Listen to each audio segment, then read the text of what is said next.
A lo largo de los siglos, la humanidad ha sido testigo de enigmas que desafían la lógica, misterios que parecen susurrar secretos desde las sombras de la historia, desde civilizaciones perdidas hasta artefactos inexplicables.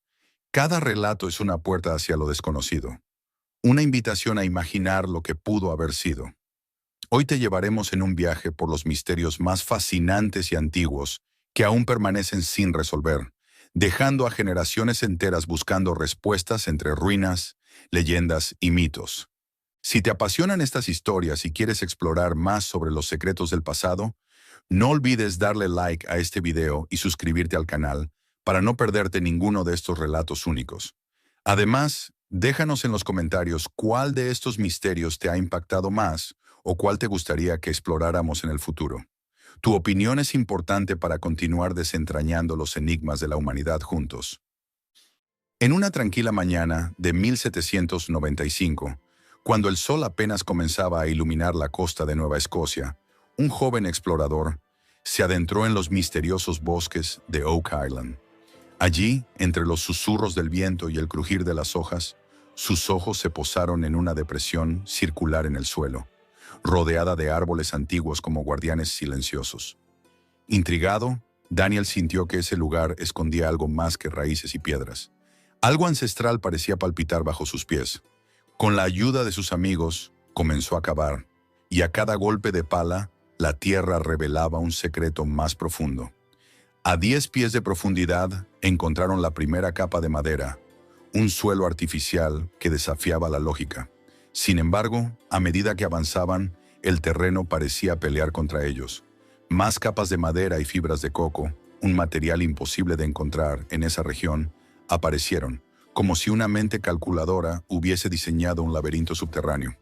Las historias de piratas se entrelazaron con la realidad. ¿Podría ser el escondite de un tesoro invaluable? Mientras las leyendas del Capitán Kidd y los templarios se mezclaban en sus pensamientos, el agujero parecía burlarse de sus esfuerzos. De pronto, un golpe de agua helada brotó de las profundidades.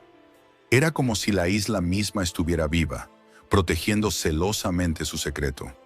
Décadas más tarde, otros continuaron la excavación. Cada nuevo equipo llegaba armado con sueños y tecnología avanzada. Pero la fosa, como un guardián implacable, les arrojaba sus trampas. Inundaciones repentinas, derrumbes y misteriosas inscripciones en piedra que hablaban de riquezas, pero también de advertencias. Los objetos hallados, como fragmentos de pergamino, cadenas doradas y herramientas, avivaron la llama de la curiosidad. Pero el verdadero tesoro seguía siendo esquivo. Los lugareños comenzaron a hablar de una maldición. 7 morirán antes de que el secreto sea revelado. Los rumores parecían tener peso, pues accidentes fatales marcaron la historia de los buscadores. A medida que el tiempo avanzaba, los misterios de Oak Island se entrelazaron con teorías de conspiración.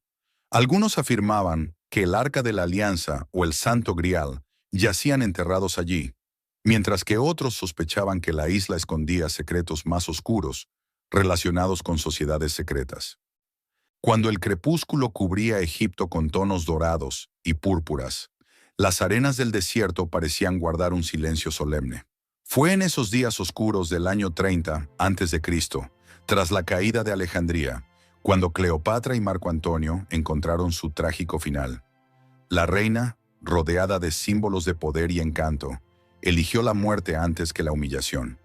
Antonio, al recibir la noticia, se hundió en la desesperación y se unió a ella en la eternidad. Se dice que Octavio, movido por una extraña mezcla de respeto y pragmatismo político, permitió que ambos fueran enterrados juntos. Los antiguos textos hablan de una tumba que combinaba la majestuosidad egipcia con la grandeza romana. Se alzaba cerca del templo de Isis, entre columnas doradas y jeroglíficos que cantaban las hazañas de la última faraona.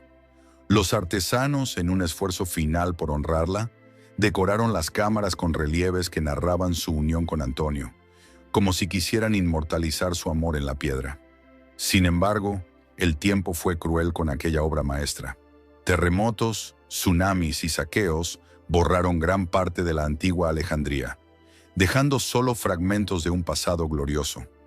Las aguas del Mediterráneo engulleron templos y palacios, y con ellos quizá el sepulcro de la reina. Algunos dicen que la tumba yace en el fondo del mar, donde los peces nadan entre ruinas sumergidas. En Taposiris Magna, un lugar marcado por ruinas y leyendas, arqueólogos modernos han excavado incansablemente. Allí encontraron túneles ocultos, monedas con la efigie de Cleopatra y estatuas que parecían observar desde las sombras. Pero la pregunta persiste: ¿es este su lugar de descanso o solo otro espejismo en el desierto?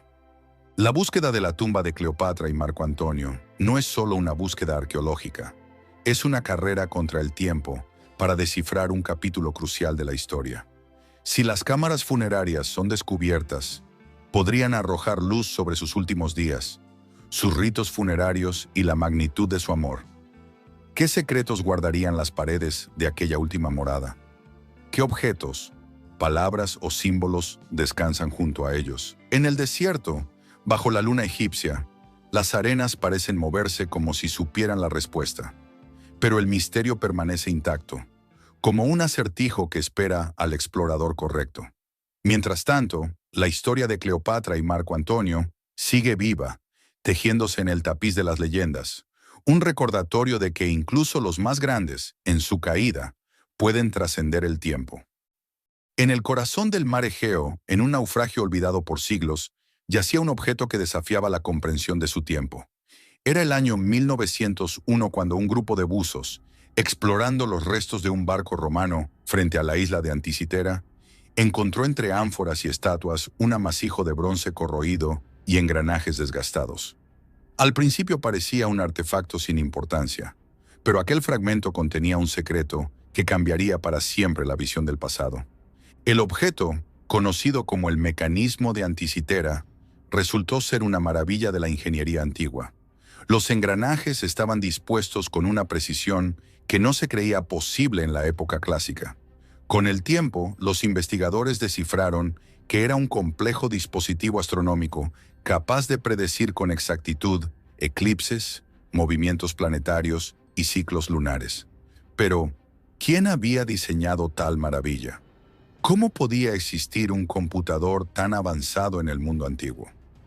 Los científicos modernos se maravillaron al descubrir las inscripciones grabadas en las placas de bronce. Aquellas palabras, escritas en griego, parecían instrucciones para interpretar los movimientos celestes. El mecanismo contaba con decenas de engranajes interconectados, cada uno tallado con una perfección que sugería siglos de conocimiento acumulado. ¿Era este el legado de Arquímedes o de alguna otra mente brillante perdida en el tiempo? El naufragio que lo albergó era un barco de comerciantes, cargado con tesoros del Mediterráneo. Pero el mecanismo se destacó como un enigma en medio de las riquezas. Sus engranajes giraban con la suavidad de un reloj moderno, alineándose con el cosmos como si hubieran sido tocados por la mano de un dios. Los antiguos griegos, que miraban las estrellas buscando respuestas, habían creado una máquina que las interpretaba. La reconstrucción del dispositivo reveló un sistema de ruedas que marcaban las posiciones de los planetas, un zodiaco móvil y un calendario solar. Era como si los constructores hubieran atrapado el universo en una caja de bronce. Cada giro de sus engranajes llevaba al observador a un viaje por los cielos, permitiéndole comprender los misterios de los astros. Sin embargo, el propósito exacto del mecanismo sigue siendo un misterio. ¿Fue una herramienta para navegantes, un objeto ceremonial o un dispositivo educativo? Algunos creen que su complejidad sugiere un conocimiento transmitido por civilizaciones aún más antiguas, o incluso por seres de más allá de este mundo. Mientras tanto, el lugar donde fue encontrado sigue siendo visitado por exploradores y soñadores, esperando encontrar más fragmentos de este rompecabezas cósmico. Bajo las olas del Egeo, quizás otras máquinas duerman, esperando contar historias de un mundo antiguo más avanzado de lo que jamás imaginamos. El mecanismo de Anticitera es un recordatorio de que el pasado está lleno de maravillas que desafían nuestras expectativas. En su silencio, habla de una humanidad que, incluso en la antigüedad, se atrevió a alcanzar las estrellas y capturar su danza eterna. Cuando el sol naciente doraba los templos de Amarna, La figura de Nefertiti brillaba como una deidad viviente. La reina, famosa por su belleza y su papel en la revolución religiosa de Akenatón, gobernó junto a su esposo en un periodo de cambio radical. Su imagen, tallada en relieves y esculturas, se convirtió en símbolo de poder y gracia. Pero como el sol que adoraban, su presencia se desvaneció sin dejar rastro. La desaparición de Nefertiti dejó perplejos a los historiadores y arqueólogos durante siglos. Los registros, que alguna vez la celebraron como la gran esposa real, de repente se apagaron. Algunos creen que cayó en desgracia, mientras que otros sugieren que asumió un nuevo papel bajo un nombre diferente. Las teorías oscilan entre la conspiración política y un retiro espiritual. Los templos de Amarna, una ciudad levantada para honrar al dios Atón, guardan pistas de su reinado, pero también de su misterioso final. Las paredes del gran templo solar cuentan historias incompletas, y las estatuas que la representaban fueron destruidas, como si el tiempo mismo quisiera borrar su legado. ¿Fue un acto de venganza, una estrategia política o un simple olvido? En las tumbas reales del Valle de los Reyes, los arqueólogos han buscado su descanso final. Sin embargo, los corredores oscuros y las cámaras selladas se han mostrado reacias a revelar su secreto. Algunos creen que podría haber sido enterrada junto a Akenatón, pero las excavaciones en su tumba no han dado ninguna respuesta definitiva. El descubrimiento de una cámara oculta en la tumba de Tutankamón alimentó nuevas esperanzas. Se teoriza que Nefertiti podría estar detrás de esos muros, descansando junto al joven faraón que, según algunos, era su hijo. Pero las pruebas han sido inconclusas, dejando a los expertos divididos entre el escepticismo y la anticipación. Mientras tanto, su busto, una de las obras más icónicas del arte egipcio, descansa en el Museo de Berlín, observando a los visitantes con su mirada enigmática. La perfección de su rostro y la serenidad de su expresión parecen guardar la clave de su historia. Pero Nefertiti, como una esfinge, mantiene su silencio. Su desaparición plantea preguntas que resuenan a través de los siglos. ¿Fue víctima de intrigas palaciegas? ¿Abandonó el poder por motivos personales o religiosos? ¿O quizás su historia, como tantas otras, se perdió en las arenas del tiempo, dejando solo un eco de lo que una vez fue? Mientras los arqueólogos y estudiosos continúan su búsqueda, el misterio de Nefertiti permanece intacto. Es una historia que, como el Nilo, fluye a través de la historia, siempre cambiando, siempre elusiva. Y así la reina olvidada sigue fascinando al mundo, un enigma que invita a soñar y a explorar los secretos del antiguo Egipto. Bajo el ardiente sol de la antigua Mesopotamia, los sacerdotes sumerios alzaban sus manos hacia el cielo, invocando a los Anunnaki, dioses cuyos nombres resonaban en las tablillas de arcilla grabadas con cuneiforme. Según las leyendas, estos seres descendieron del cielo para dar forma al mundo y gobernar sobre los humanos. Pero, ¿eran dioses verdaderos o visitantes de más allá de las estrellas? Las historias de los Anunnaki describían a seres majestuosos, de proporciones sobrehumanas, que poseían un conocimiento vasto y habilidades que parecían mágicas. En las ciudades de Uruk, Nippur y Eridu, se decía que los Anunnaki habían diseñado templos y sigurats que conectaban la tierra con el cielo. Estas estructuras, con su geometría perfecta, parecían reflejar un entendimiento avanzado del cosmos. El mito de la creación, grabado en tablillas sumerias, contaba cómo los Anunnaki modelaron a los primeros humanos a partir del barro, mezclando la arcilla con la sangre de un dios caído. Estos primeros hombres fueron creados para trabajar la tierra y servir a los dioses, quienes los gobernaban desde los cielos. Pero con el tiempo, los Anunnaki parecían haber perdido interés en su creación, dejando a la humanidad para labrar su propio destino. En el corazón de estos relatos estaba la figura de Enki, el dios del agua y la sabiduría, quien se rebeló contra el orden establecido por su hermano Enlil. Según los mitos, Enki compartió secretos con los humanos, enseñándoles a construir ciudades y a interpretar las estrellas. Algunos teóricos modernos sugieren que estas historias podrían ser relatos de un contacto real con civilizaciones avanzadas, reinterpretadas por los sumerios como encuentros divinos. Las leyendas de los Anunnaki no se limitaban a la creación. También hablaban de una gran catástrofe, un diluvio enviado para purgar el mundo. Enki, compasivo, advirtió a Ziusudra, el Noé sumerio, para que construyera un arca y preservara la vida. Este relato, similar a las historias bíblicas, llevó a muchos a preguntarse si las culturas antiguas compartían una memoria común de sus orígenes. El misterio de los Anunnaki se profundizó con la aparición de tablillas que mencionaban el término Nibiru, un supuesto planeta desde donde los dioses descendieron. Algunos teóricos relacionaron esto con la idea de un planeta desconocido en nuestro sistema solar, aunque la comunidad científica desestimó tales afirmaciones como fantasía. Mientras las tablillas de arcilla continúan desvelando fragmentos de su historia, los Anunnaki permanecen envueltos en un aura de misterio. Representan un puente entre lo terrenal y lo celestial, una pregunta sin respuesta que nos recuerda cuán vasto y desconocido es nuestro pasado. Los mitos de los Anunnaki nos invitan a mirar hacia el cielo con la misma mezcla de asombro y curiosidad que los sumerios sintieron hace miles de años. Son un legado de nuestra interminable búsqueda de comprender el lugar de la humanidad en el cosmos. Bajo el árido terreno de Xi'an, en la provincia de Shaanxi, China, yace uno de los descubrimientos arqueológicos más fascinantes de la historia, el Ejército de Terracota. Fue un día cualquiera en el año 1974 cuando unos campesinos, cavando en busca de agua, desenterraron fragmentos de lo que parecían ser figuras humanas. Lo que encontraron fue solo la punta del iceberg de un secreto que había permanecido enterrado durante más de 2000 años. Cuando los arqueólogos llegaron al lugar, descubrieron miles de guerreros de tamaño real, cada uno único en expresión y detalle. Sus armaduras, armas y caballos de terracota parecían listos para una batalla eterna. Este ejército había sido creado para proteger al primer emperador de China, Qin Shi Huang, en su viaje al más allá. Según las leyendas, Qin Shi Huang había buscado la inmortalidad durante su vida, pero al no encontrarla, decidió construir un imperio en el inframundo. El lugar era inmenso, un complejo funerario que abarcaba kilómetros, con túneles y cámaras que reflejaban la grandeza del emperador.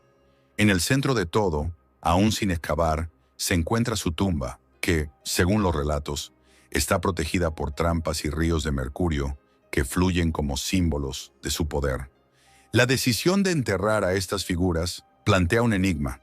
¿Era simplemente una demostración de poder o había un significado espiritual más profundo? Cada estatua, cuidadosamente modelada, parecía contar una historia. Había arqueros, generales, infantería y caballos, todos posicionados en formación de batalla. Los detalles eran asombrosos, desde los pliegues de sus ropajes hasta las expresiones en sus rostros. Era evidente que los artesanos habían dedicado años, incluso décadas, a esta tarea, trabajando bajo las órdenes del emperador y dejando atrás un legado que desafiaría al tiempo.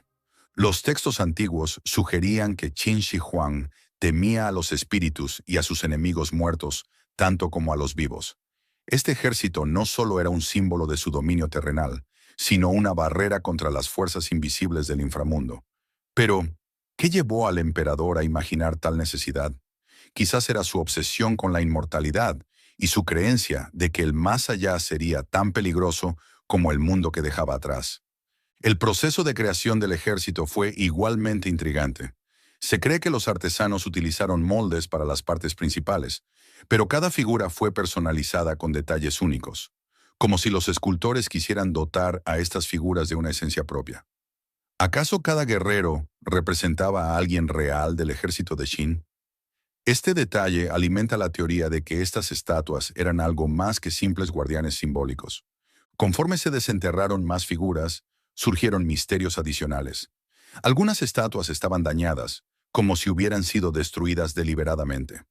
Los arqueólogos encontraron indicios de incendios y saqueos en el sitio, lo que sugiere que el complejo pudo haber sido atacado después de la muerte del emperador.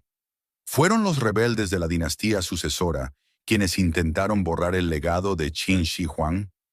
El descubrimiento de los guerreros de Xi'an nos transporta a una época de ambición desmedida y creencias profundamente arraigadas sobre la vida y la muerte. Cada figura parece cargar con el peso de una historia que aún no hemos descifrado por completo, un relato de poder, temor y la eterna búsqueda de trascendencia. Mientras el ejército de terracota sigue en su vigilia eterna, los investigadores continúan desentrañando los secretos de este increíble hallazgo. Cada nuevo descubrimiento amplía nuestra comprensión, pero también profundiza el misterio. Qin Shi Huang, incluso en la muerte, logró lo que tanto deseaba, ser recordado para siempre. En el árido desierto de Sudán, lejos de las emblemáticas pirámides de Giza, se alzan las pirámides de Nubia, estructuras que parecen resonar con la grandeza del antiguo Egipto, pero que cuentan una historia propia. Estas pirámides, más numerosas que las de Egipto, son un testimonio del reino de Kush, una civilización que floreció al sur del Nilo y que rivalizó en esplendor con sus vecinos del norte. Las pirámides nubias, más pequeñas y empinadas que sus contrapartes egipcias, fueron construidas como tumbas para los reyes y reinas de Kush. Aunque comparten ciertas similitudes con las egipcias, como su función funeraria y su alineación astronómica, tienen características únicas que las distinguen. Cada una parece ser un eco de una tradición adaptada, un reflejo de cómo los kushitas tomaron influencias externas y las moldearon a su propia identidad. El reino de Kush tenía una relación compleja con Egipto. Durante siglos, los kushitas comerciaron, lucharon y se mezclaron culturalmente con los egipcios. En un momento, incluso gobernaron Egipto como la dinastía 25, conocida como la dinastía de los faraones negros. Sin embargo, las pirámides de Nubia no son simplemente una imitación. Representan un renacimiento de tradiciones egipcias adaptadas a las creencias y necesidades locales. El lugar más emblemático de estas construcciones es Meroe, la capital del reino de Kush. Allí, las pirámides se alzan en un paisaje desolado, proyectando sombras largas sobre la arena. Cada tumba está decorada con relieves que cuentan historias de los difuntos y su viaje al más allá. Las escenas muestran un panteón de dioses que incluye tanto deidades egipcias como divinidades exclusivamente kushitas, un testimonio de la riqueza cultural del reino. Los arqueólogos han debatido durante mucho tiempo cómo los kushitas adquirieron el conocimiento arquitectónico para construir estas estructuras. Algunos argumentan que fueron influenciados directamente por los egipcios, mientras que otros sugieren que desarrollaron sus propias técnicas basándose en una comprensión compartida del Nilo como fuente de vida y espiritualidad. Los restos de herramientas y las inscripciones en las tumbas indican una conexión, pero también una evolución distintiva. Las pirámides nubias son mucho más que simples monumentos funerarios. Son símbolos de poder, espiritualidad y resistencia cultural. Durante los siglos en que Egipto declinaba, Kush prosperaba, mostrando al mundo que las civilizaciones del sur del Nilo eran igual de sofisticadas y ambiciosas. En las inscripciones, los reyes de Kush se describen no solo como gobernantes de la tierra, sino como intermediarios entre los dioses y su pueblo. El descubrimiento de estas pirámides en el siglo XIX causó asombro y fascinación en el mundo occidental. Sin embargo, el saqueo y la negligencia también dejaron su huella, llevándose tesoros invaluables y dañando estructuras que habían resistido siglos de olvido. A pesar de estos desafíos, las pirámides de Nubia siguen de pie, desafiando al tiempo y contando sus historias a quienes las visitan. Mientras los arqueólogos continúan explorando estas tumbas, queda claro que aún hay mucho por descubrir. Cada pirámide, con sus relieves y secretos enterrados, es un portal al pasado que nos invita a reflexionar sobre el ingenio humano y la diversidad cultural de las antiguas civilizaciones. Al igual que las aguas del Nilo conectaron a Egipto y Kush, estas estructuras nos conectan con un capítulo olvidado de nuestra historia compartida. En el corazón de la antigua Mesopotamia, en una Babilonia envuelta en misterio y magnificencia, se alzaban, según los relatos antiguos, los jardines colgantes. Estas maravillas, consideradas una de las 7 maravillas del mundo antiguo, no eran simples jardines, eran un testimonio de la capacidad humana para desafiar la naturaleza misma. Sin embargo, su existencia sigue siendo un enigma que ha desconcertado a historiadores y arqueólogos durante siglos. Según la leyenda, estos jardines fueron creados por el rey Nabucodonosor II para su esposa Amitis, una princesa de Media que añoraba las montañas verdes de su tierra natal. En un gesto de amor y grandeza, el rey ordenó construir terrazas escalonadas, donde la vegetación florecía exuberante en medio del desierto. Cascadas artificiales fluían desde lo alto, alimentadas por un intrincado sistema de irrigación que desafiaba la tecnología de la época. Las descripciones hablan de un paraíso terrenal que parecía flotar en el aire, dejando a los visitantes atónitos. Sin embargo, los jardines colgantes nunca han sido encontrados.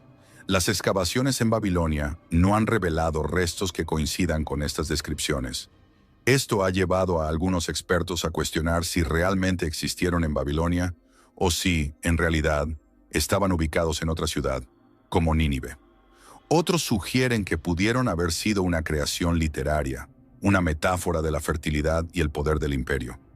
A pesar de la falta de evidencia física, las narraciones de los jardines han dejado una marca indeleble en la historia. Los textos antiguos describen un sistema de poleas y tornos que llevaban agua desde el río Éufrates hasta los niveles superiores de las terrazas. Este sistema, si existió, habría sido un logro de ingeniería comparable a los avances tecnológicos más impresionantes de la antigüedad. El misterio de los jardines colgantes también plantea preguntas sobre cómo una estructura tan monumental podría haberse construido y mantenido. Los materiales necesarios, como las piedras y el suelo fértil, habrían tenido que ser transportados desde grandes distancias. Además, el clima seco de Mesopotamia habría requerido un esfuerzo constante para mantener la vegetación viva y próspera. Cada detalle sugiere una empresa de proporciones colosales. La literatura antigua, incluida la obra de historiadores griegos como Estrabón y Filón de Bizancio, es la principal fuente de información sobre los jardines.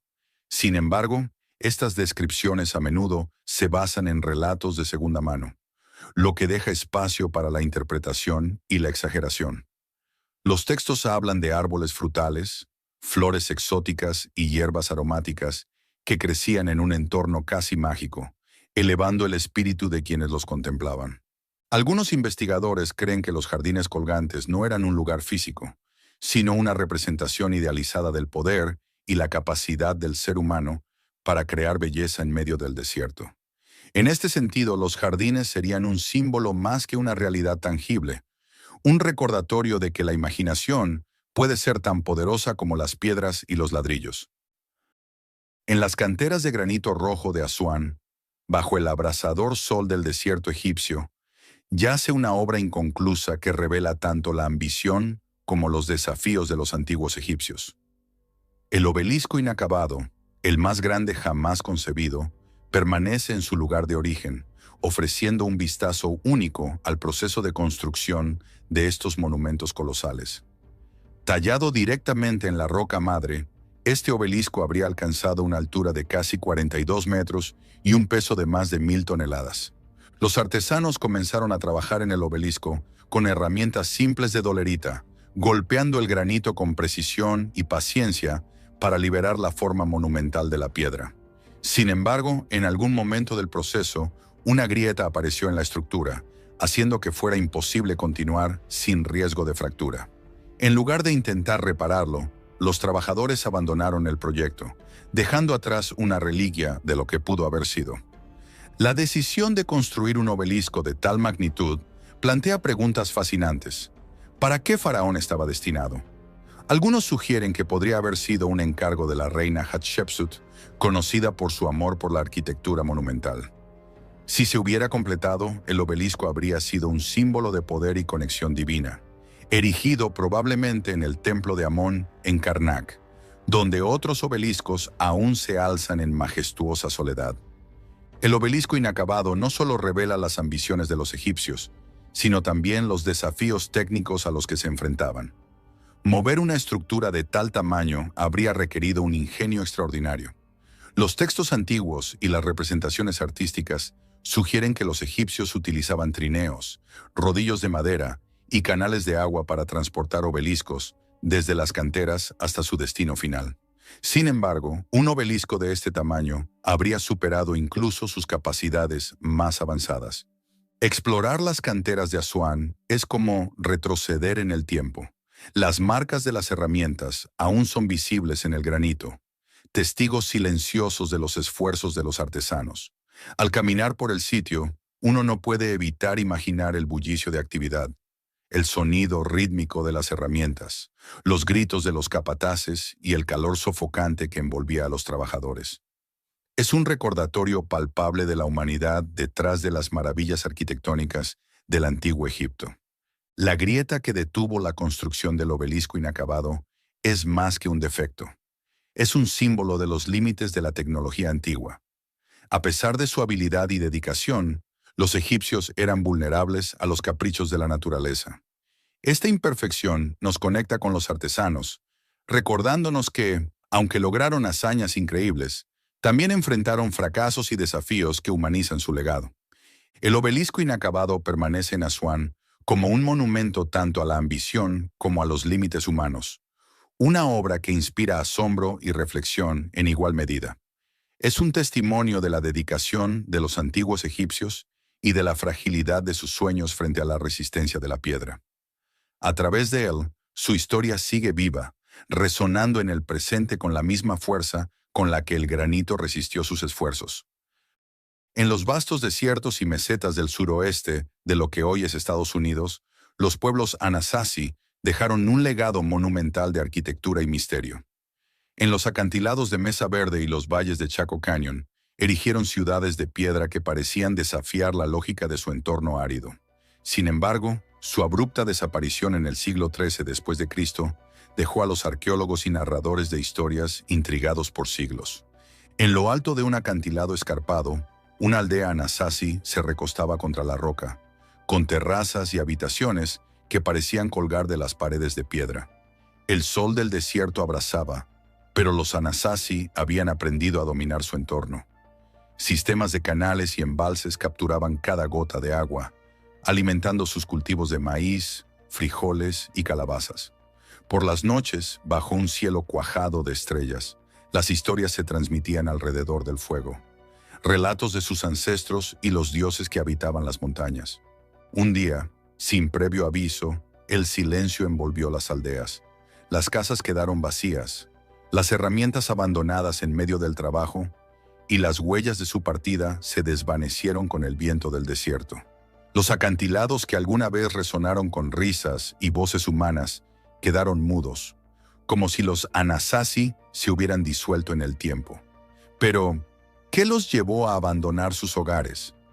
Algunos creen que el cambio climático fue su verdugo. Una sequía prolongada pudo haber agotado sus recursos, obligándolos a buscar tierras más fértiles. Otros sugieren conflictos internos, disputas por los escasos recursos o tensiones entre clanes. Hay quienes susurran historias más sombrías, de presiones externas de otros grupos o incluso de sacrificios rituales en un intento desesperado por apaciguar a los dioses. En las ruinas de Chaco Canyon, los arqueólogos encontraron vestigios de ceremonias que hablaban de una conexión profunda con lo espiritual. Grandes quivas, cámaras subterráneas, servían como centros rituales donde los Anasazi se reunían para honrar a sus deidades. Quizás en su partida buscaron nuevos horizontes donde pudieran seguir viviendo bajo el amparo de sus creencias. La arquitectura que dejaron atrás es un testamento de su ingenio. Las paredes perfectamente alineadas con los ciclos solares y las estrellas sugieren un conocimiento astronómico avanzado. Sus caminos rectos, que se extienden por millas, parecen dirigirse hacia destinos desconocidos, trazados con una intención que todavía escapa a la comprensión moderna. Algunos descendientes modernos, como los pueblos Hopi y Zuni, consideran a los Anasazi como sus ancestros. Sus relatos orales hablan de migraciones guiadas por señales espirituales, movimientos en busca de equilibrio y armonía con el universo. Según estas tradiciones, los Anasazi no desaparecieron, simplemente siguieron su camino hacia un destino predestinado. A lo largo de las costas del estado de Gujarat, en la India, las olas del mar de Arabia ocultan un enigma milenario. Bajo sus aguas se encuentran los restos de una ciudad sumergida que muchos creen que es la legendaria Dwarka, la capital del dios Krishna. Esta ciudad, descrita en los textos sagrados del Mahabharata, ha alimentado la imaginación de devotos y exploradores durante siglos. En los textos antiguos, Dwarka es narrada como una ciudad magnífica construida en la costa por el propio Krishna. Sus palacios resplandecían con gemas y oro, y sus calles bullían con actividad. Según la leyenda, tras la muerte de Krishna, la ciudad fue tragada por el mar, un acto de la voluntad divina para preservar su santidad y apartarla de los ojos mortales. En las últimas décadas, los arqueólogos han descubierto estructuras sumergidas cerca de la moderna Dwarka, pilares y muros de piedra, caminos que parecen llevar a templos y residencias. Todo sugiere la existencia de una ciudad en las profundidades. Los métodos de datación indican que estas ruinas podrían tener miles de años, lo que las conecta con la época mencionada en los textos antiguos. Mientras los buzos exploran el lecho marino, encuentran artefactos que podrían pertenecer a una civilización avanzada para su tiempo. Vasijas de cerámica, herramientas de metal y tallas de piedra emergen del barro submarino, testigos silenciosos de una sociedad que quizás existió más allá del mito. Sin embargo, las aguas también guardan sus secretos, oscureciendo detalles que podrían confirmar si esta es realmente la Dwarka de Krishna. La historia de Dwarka está profundamente entrelazada con la devoción espiritual. Para los hindúes, la ciudad no es solo un lugar físico, sino un símbolo de la conexión entre lo divino y lo humano. Las peregrinaciones a la moderna Dwarka, una ciudad que lleva el mismo nombre, mantienen viva la memoria de aquella urbe sumergida. Los templos locales celebran las hazañas de Krishna y la gloria de su ciudad perdida. La mitología y la arqueología se entrelazan en este caso, difuminando las líneas entre la historia y la fe. Mientras algunos expertos argumentan que las ruinas son evidencia de una civilización real que inspiró el mito, otros insisten en que Dwarka sigue siendo un lugar espiritual, más allá de lo tangible. El debate continúa mientras las olas siguen cubriendo el pasado. Para quienes bucean entre los restos, cada inmersión es una búsqueda de respuestas y un encuentro con lo desconocido. Las aguas de Dwarka guardan una serenidad inquietante, como si la ciudad sumergida esperara pacientemente a revelar sus secretos. Cada piedra y cada artefacto encontrado cuenta una historia fragmentada, como un rompecabezas cuya solución parece estar al alcance, pero siempre esquiva. En la superficie, los barcos pesqueros se deslizan sobre un mundo perdido, inconscientes de las maravillas ocultas bajo las olas. Dwarka sigue siendo un símbolo de esperanza y misterio, una ciudad que desafía los límites del tiempo y la comprensión. ¿Será algún día desvelado por completo su enigma? Por ahora, la ciudad bajo el agua continúa fascinando a quienes buscan descubrir la verdad tras el mito. En las vastas planicies de Mesopotamia, cuando los reinos se alzaban y caían en una constante lucha por el poder, un monolito oscuro emergió como símbolo de orden y autoridad. La estela de Hammurabi, erigida bajo el reinado del gran rey babilónico, no era solo una piedra tallada, sino un manifiesto de cómo debía regirse un reino. Su superficie de basalto relucía bajo el sol mesopotámico, con grabados que parecían susurrar la voluntad de los dioses. La figura imponente de Hammurabi se destacaba en la parte superior de la estela, con su corona y báculo, de pie frente al dios Shamash, el dispensador de justicia. Era un momento divino capturado en piedra, en el que se declaraba que las leyes no eran creación del hombre, sino mandatos divinos. Esta escena, tallada con precisión, evocaba reverencia y temor en quienes la contemplaban. Debajo de esta escena celestial, más de 280 leyes estaban inscritas en escritura cuneiforme. Cada línea delineaba normas específicas, desde los derechos de los agricultores hasta los castigos por delitos graves. Estas leyes eran claras, duras y en muchos casos brutales. Ojo por ojo, diente por diente, proclamaba uno de los pasajes más famosos, reflejando un sistema de justicia que buscaba equilibrio, pero también control. El pueblo de Babilonia veía la estela como una representación tangible de la justicia del rey. Pero más allá de ser un simple código legal, la estela era también un instrumento de propaganda. En cada rincón del reino se hablaba de la sabiduría de Hammurabi, de su cercanía a los dioses y de su deber divino de proteger a los débiles y castigar a los malvados. La estela consolidaba su imagen como el gobernante ideal. A medida que los comerciantes, campesinos y jueces consultaban las leyes inscritas, La presencia del monolito se convertía en una fuerza unificadora, pero también marcaba un mensaje sutil. El poder absoluto del rey no debía ser cuestionado. El código de Hammurabi no solo regía las acciones humanas, sino que afirmaba la autoridad inquebrantable de su creador. Los siglos pasaron y Babilonia, como todas las grandes civilizaciones, cayó en el olvido. Sin embargo, la estela de Hammurabi sobrevivió. Perdida durante generaciones, fue redescubierta en las ruinas de Susa, un antiguo enclave persa, como si se hubiera escondido deliberadamente del paso del tiempo. Allí, bajo las arenas de la historia, aguardaba para volver a ser admirada. La dualidad de la estela, como código y como propaganda, continúa intrigando a historiadores y curiosos. Mientras tanto, la figura de Hammurabi sigue de pie, inmortal en su basalto negro, mirando al futuro con la misma determinación que tenía hace miles de años. En las colinas bañadas por el sol de la antigua Grecia, se susurraban historias sobre un hombre cuyas palabras habían tejido los cimientos de la cultura helénica. Homero, el supuesto autor de la Ilíada y la Odisea, era un nombre envuelto en misterio. ¿Quién era este poeta ciego que narró las grandes hazañas de los héroes aqueos y troyanos? ¿Fue un hombre real o una figura mítica creada por los propios relatos? En los mercados bulliciosos y las ágoras de Grecia, los rapsodas recitaban los versos épicos atribuidos a Homero. Su voz parecía trascender el tiempo, resonando en las islas y las ciudades-estado. Cada palabra estaba cargada de emoción, de gloria y tragedia, de honor y traición. Sin embargo, la figura detrás de estos relatos seguía siendo un enigma. Algunos lo imaginaban como un anciano vagabundo, ciego pero sabio, que viajaba de pueblo en pueblo contando sus historias. Otros creían que Homero no era un hombre, sino un grupo de poetas que, generación tras generación, habían dado forma a las epopeyas. Su lugar de origen era igualmente incierto. Esmirna, Quíos y otras ciudades reclamaban ser su cuna, aunque ninguna podía demostrarlo.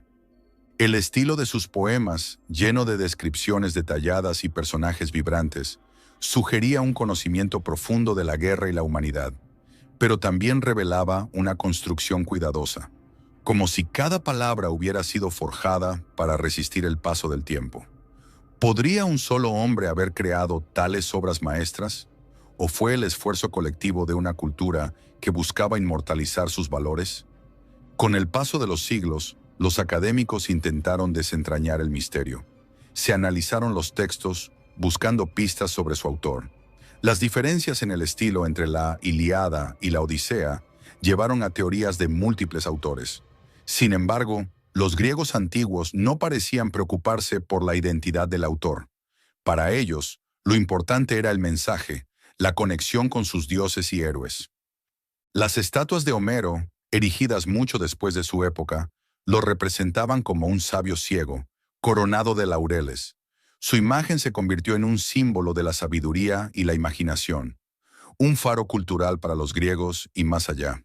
Pero incluso esas representaciones eran idealizadas, una interpretación de un hombre que podía no haber existido. En el eco de sus versos, Homero sigue vivo. Su existencia física puede ser incierta, pero su espíritu reside en cada palabra de la Ilíada y la Odisea. Así el poeta desconocido continúa guiando a los soñadores, los exploradores y los narradores que buscan la inmortalidad en sus propias historias. En las profundidades del tiempo, cuando los mapas del mundo todavía estaban plagados de criaturas míticas y regiones inexploradas, se hablaba de un manantial mágico. Esta fuente, según los relatos transmitidos por marineros y exploradores, poseía la habilidad de revertir el tiempo mismo. Las leyendas sobre la fuente de la eterna juventud nacieron en rincones diferentes del mundo antiguo, pero su eco más resonante se encuentra en los cuentos de los pueblos del Mediterráneo y las Américas. En la Grecia clásica, la historia de la eterna juventud estaba vinculada a la idea del néctar y la ambrosía, alimentos reservados para los dioses olímpicos que garantizaban su inmortalidad. Pero los humanos, mortales y efímeros, solo podían soñar con acceder a tales dones, a medida que estas historias se entretejieron con los mitos de otras culturas. Se comenzó a hablar de una fuente específica, un lugar donde los mares se encontraban y el tiempo no tenía poder. Los conquistadores españoles, al llegar al Nuevo Mundo, escucharon relatos de los pueblos indígenas sobre un lugar sagrado donde las aguas fluían con la promesa de rejuvenecimiento. Según las crónicas, fue Juan Ponce de León quien se obsesionó con hallar este paraíso. Sin embargo, más allá de los relatos históricos, su expedición por las aguas de lo que ahora conocemos como Florida parece más un reflejo del deseo universal de vencer a la muerte que un evento real. En otras partes del mundo, como en Asia, se hablaba de un lago rodeado de montañas místicas, cuyos reflejos contenían el secreto de la inmortalidad. Los antiguos persas también aludían a ríos sagrados que otorgaban longevidad a aquellos lo suficientemente valientes como para adentrarse en sus territorios celestiales. En cada caso, la búsqueda no solo era física, sino espiritual, un viaje hacia el autoconocimiento y la trascendencia. A lo largo de los siglos, poetas y escritores narraron la fuente como una metáfora de la codicia humana y el precio de desafiar las leyes naturales. Los cuentos populares advertían de las consecuencias de beber de esas aguas, donde la juventud renovada podía venir acompañada de maldiciones interminables. La fuente se convirtió en un símbolo de los límites que los mortales no debían cruzar. Quizás lo más fascinante de la leyenda es cómo ha evolucionado con el tiempo. Los alquimistas del Renacimiento la reinterpretaron como una búsqueda filosófica, equiparándola con la piedra filosofal. Más adelante, la literatura romántica la describió como un espejo de los deseos humanos más profundos, la obsesión por resistir la mortalidad. En las vastas planicies del sureste europeo, donde los ríos serpentean y los montes se alzan imponentes, habitó una civilización envuelta en misterio, los tracios. Este pueblo antiguo, que floreció en lo que hoy es Bulgaria, Grecia del Norte y partes de Turquía, fue descrito por los griegos como valientes guerreros, artesanos hábiles y adoradores de dioses extraños y salvajes. Pero, ¿quiénes eran realmente los tracios y qué legado dejaron en el mundo antiguo? Los tracios no eran un solo pueblo, sino un conjunto de tribus que compartían lengua, tradiciones y creencias. Vivían en aldeas fortificadas, construidas sobre colinas estratégicas, desde donde podían observar las tierras que cultivaban y los valles que defendían con ferocidad. Sus tumbas, monumentales y decoradas con frescos, eran testigos de su profunda conexión con la espiritualidad y la creencia en una vida después de la muerte. Los mitos griegos se entremezclaron con las historias tracias, creando figuras legendarias como Orfeo, el músico que descendió al Hades, y Resus, un rey tracio que luchó en la guerra de Troya. Según los relatos, los tracios tenían una relación íntima con el vino y los rituales dionisíacos, lo que les otorgaba fama de salvajes entre los griegos. Pero esta percepción ocultaba una cultura rica y sofisticada, cuyos orfebres crearon tesoros de oro y plata que aún hoy fascinan al mundo. En el campo de batalla, los tracios eran temidos por su habilidad con el arco y su dominio de la caballería ligera. Se aliaron y enfrentaron a griegos, persas y romanos, adaptándose a los cambios políticos y militares del Mediterráneo. Su resistencia y espíritu indomable se reflejan en figuras históricas como Espartaco, el esclavo tracio que lideró la revuelta más grande contra Roma. Los tracios también dejaron su huella en la religión. Sus dioses, aunque menos conocidos que los olímpicos, eran figuras poderosas asociadas con la naturaleza y la guerra. Su dios más venerado, Salmoxis, prometía a los fieles la inmortalidad, una idea que resonaba profundamente en su cultura de héroes y guerreros. Con el tiempo, los tracios fueron asimilados por los imperios que los rodeaban. Primero por los macedonios de Alejandro Magno y luego por los romanos, quienes establecieron provincias en sus territorios. Sin embargo, sus tradiciones sobrevivieron, transformándose y dejando rastros en la cultura popular de los Balcanes.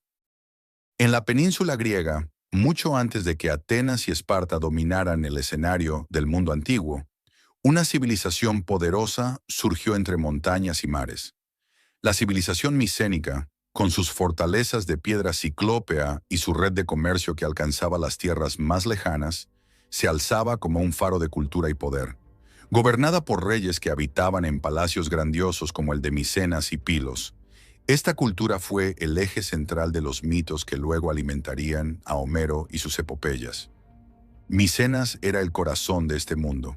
Sus muros, conocidos como ciclópeos por la creencia de que solo gigantes podían haberlos levantado, protegían no solo a los ciudadanos, sino también a las riquezas acumuladas a través de siglos de comercio y conquista. Dentro de estas murallas, el palacio real resonaba con la actividad diaria. Artesanos creando joyas de oro, escribas grabando tablillas de arcilla con la escritura Lineal B, y sacerdotes llevando a cabo elaborados rituales para apaciguar a los dioses. Pero a pesar de su esplendor, el destino de los micénicos se tornó sombrío. Hacia el siglo XII a.C., sus ciudades comenzaron a desmoronarse. Los palacios, una vez centros vibrantes de cultura, fueron reducidos a ruinas. Las tablillas que detallaban la administración de un reino complejo dejaron de ser grabadas, y el comercio, que antes conectaba a Micenas con Egipto, Creta y Anatolia, se desvaneció. Fue como si una sombra oscura se hubiera extendido sobre la península. Existen muchas teorías sobre su desaparición. Algunos creen que los pueblos del mar, misteriosos invasores que devastaron el Mediterráneo, jugaron un papel crucial. Otros sugieren que desastres naturales, como terremotos o sequías prolongadas, destruyeron la base agrícola y económica de la civilización. También se especula sobre conflictos internos, donde las rivalidades entre ciudades-estado llevaron al colapso del sistema político. Lo que queda de los micénicos son sus tumbas de pozo y las majestuosas tumbas de Tolos, donde los reyes fueron enterrados con máscaras de oro y armas de bronce. Estos objetos, hallados por arqueólogos como Heinrich Schliemann, revelan una sociedad rica en cultura, obsesionada con la muerte y el más allá. Pero no cuentan toda la historia de su caída. En los siglos que siguieron, el legado micénico no se perdió del todo. Sus historias fueron transmitidas oralmente, transformándose en los mitos de la guerra de Troya, Agamenón y Ulises. Aunque sus ciudades quedaron desiertas, los griegos posteriores las recordaron como los hogares de héroes legendarios, infundiéndoles una especie de inmortalidad cultural. La caída de la civilización micénica marca el inicio de la llamada Edad Oscura griega, un periodo de incertidumbre y pérdida del que Grecia tardaría siglos en recuperarse. Sin embargo, su desaparición también sembró las semillas de un renacimiento cultural que daría lugar al florecimiento de la Grecia clásica, una paradoja que sigue fascinando a historiadores y arqueólogos. Quizás nunca sabremos exactamente qué llevó al colapso de esta brillante civilización, pero mientras observamos los muros ciclópeos y los tesoros dorados, no podemos evitar maravillarnos ante la grandeza de los micénicos, un pueblo cuya sombra aún se extiende sobre el mundo antiguo. En los confines del suroeste de la península ibérica, entre el Guadalquivir y el Atlántico, se decía que existía una tierra rica en metales preciosos y cultura avanzada. Tartesos, como los griegos y romanos la llamaban, era un nombre susurrado con asombro y misterio. La ciudad, o quizá reino, se describía como un lugar de riquezas incomparables, donde el oro y la plata fluían como ríos. Pero a pesar de su fama, Tartesos desapareció, dejando tras de sí solo un eco en los registros antiguos. Las primeras menciones de Tartesos provienen de textos griegos. Heródoto hablaba de un rey llamado Argantonio, cuya longevidad y hospitalidad eran legendarias. Según el historiador, los tartesios comerciaban con los fenicios, quienes introdujeron la escritura y otras tecnologías en la región. Los griegos, maravillados por las riquezas que llegaban desde el lejano oeste, imaginaron a Tartesos como una tierra casi mítica, comparable a la Atlántida. El corazón de Tartesos estaba rodeado por minas de oro y plata, que los habitantes explotaban con una habilidad sorprendente para su tiempo. Artefactos hallados en yacimientos como el carambolo sugieren una cultura sofisticada, con joyas de oro que rivalizaban con las creaciones de los orfebres del Mediterráneo oriental. Sin embargo, Tartesos no era solo riqueza. Sus habitantes desarrollaron una sociedad compleja, con templos dedicados a dioses locales y un sistema de gobierno que aún desconcierta a los investigadores. Con el tiempo, el comercio que enriqueció a Tartesos también atrajo la atención de potencias extranjeras. Los fenicios establecieron colonias en sus costas, como Gadir, y más tarde los cartagineses consolidaron su influencia. Pero en algún momento del siglo VI a.C., Tartessos desapareció de los registros históricos. Algunos sugieren que fue destruida por los cartagineses, celosos de su riqueza y poder. Otros creen que un cambio en los patrones comerciales, quizás debido al agotamiento de los recursos minerales, condenó a la región al olvido.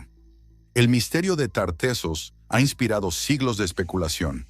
¿Era realmente un reino avanzado o simplemente un conglomerado de ciudades-estado? ¿Fue una Atlántida terrestre cuya riqueza atrajo la destrucción? ¿O un mito alimentado por la imaginación de comerciantes y exploradores? Lo que sí es seguro es que Tartessos representa el encuentro de mundos, el Mediterráneo y el Atlántico, Oriente y Occidente, realidad y leyenda. Mientras se desentierran nuevos secretos en las arenas de Andalucía, Tartessos sigue vivo en la mente de quienes buscan comprender los enigmas del pasado. Quizás algún día, las respuestas emergerán de las profundidades del tiempo, revelando la verdad detrás de esta ciudad perdida que aún brilla como un sueño dorado en el horizonte de la historia antigua. En el corazón del Pacífico, en una de las islas más remotas del planeta, yace un misterio tan profundo como las aguas que la rodean. La isla de Pascua, conocida por sus enigmáticos moais, guarda un secreto aún más desconcertante: la escritura Rongo Rongo. Tallada en tablillas de madera, esta escritura única parece hablar de un tiempo perdido, un eco de una civilización que floreció y desapareció en completo aislamiento. Las tablillas de Rongo Rongo fueron descubiertas por los primeros europeos que llegaron a la isla en el siglo XVIII. Los nativos hablaban de ellas con reverencia, afirmando que contenían los cantos y las historias de sus ancestros. Cada tablilla está cubierta con una escritura que fluye como un río de símbolos, figuras de humanos, aves, peces y formas geométricas que desafían toda interpretación. Ningún otro sistema de escritura conocido se asemeja a este enigma, y hasta hoy nadie ha descifrado su significado. Se dice que los sabios de la isla, los Tangata Rongorongo, eran los únicos capaces de leer estas inscripciones. Estos guardianes del conocimiento oral y escrito habrían usado las tablillas para registrar genealogías, eventos históricos y rituales religiosos. Sin embargo, cuando la sociedad Rapa Nui colapsó debido a conflictos internos, enfermedades introducidas por europeos y la devastación ecológica, estos sabios desaparecieron, llevándose consigo las claves del Rongo Rongo. Los arqueólogos y lingüistas modernos han intentado descifrar las tablillas durante más de un siglo. Algunos creen que contienen un sistema de escritura silábico, mientras que otros sugieren que podrían ser mnemotécnicas, ayudando a los oradores a recordar largas narraciones. Sin embargo, sin una piedra roseta que proporcione equivalencias lingüísticas, el misterio persiste.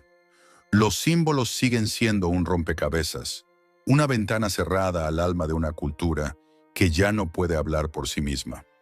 La escritura Rongo Rongo está estrechamente vinculada a los mitos de la creación de la isla. Según la tradición oral, los primeros colonos llegaron guiados por el rey Hotumatua, trayendo consigo el conocimiento sagrado que quedó plasmado en las tablillas. Estas inscripciones no solo tenían un propósito práctico, sino también espiritual, conectando a los habitantes con los dioses y fuerzas naturales que regían sus vidas. El descubrimiento de las tablillas plantea preguntas fascinantes. ¿Cómo logró una sociedad tan aislada desarrollar un sistema de escritura tan complejo? ¿Qué relación podría tener con otras culturas del Pacífico o incluso de regiones más lejanas? Algunos investigadores han sugerido conexiones improbables con las escrituras antiguas de América del Sur, pero estas teorías carecen de pruebas sólidas.